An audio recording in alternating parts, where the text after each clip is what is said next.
you mentioned teens and how does media affect risk-taking in teens? So psychologists describe a phenomenon called scripts.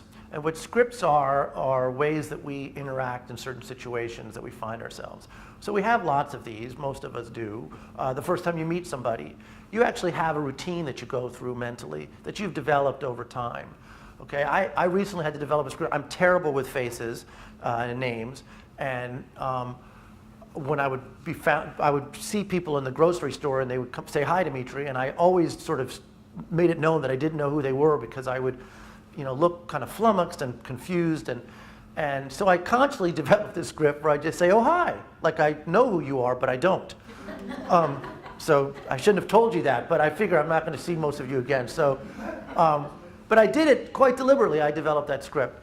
So teens also develop scripts. They're in the process of doing it, and unfortunately, they get a lot of those from the media. That's what provides a lot of their examples for how you behave in certain situations. And if you think about it, a lot of shows that the teenagers watch provide just that. How do you approach the boy that you like that you've never talked to before? How do you react when someone says or does something? What do you do when you go to a party and there's alcohol served? All of these things they find examples of in the media. And we know, in fact, now from lots of studies that show that a diet that's highly sexualized, a media diet that's highly sexualized, leads to early sexual initiation, both in girls and in boys. And the theoretical mechanism is that they're actually imitating these behaviors. These behaviors seem normative and desirable because people that they respect, that they want to be like, are engaging in them.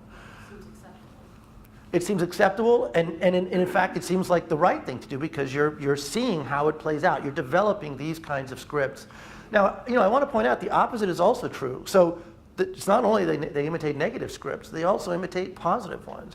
So to the extent that they see role models that they really strongly identify with that engage in behaviors in ways that you would like them to do, it reinforces positive behavior. And one of your jobs as parents, particularly around teens, is to mediate the effects of media. So it's really, we always tell parents that they should take every opportunity they can to talk about risk-taking behavior in adolescence. But it's often awkward for you to just sit your child down and say, okay, we're just going to talk today about alcohol or sex, but the media provides plenty of opportunities for you to do that. Most parents don't take advantage of it. So when you see something that you don't like, or something that you do like, make the point of reinforcing it. Use it as an opportunity to discuss this with your child. What would you have done in this situation? What else could he have done?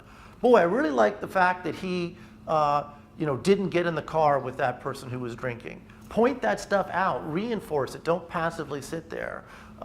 So take every advantage of the good things, the rare good things that your children might be seeing, but also use the negative behaviors as an opportunity for you to have that conversation and let them know what you would expect them to do in that situation or that you don't approve of what was done.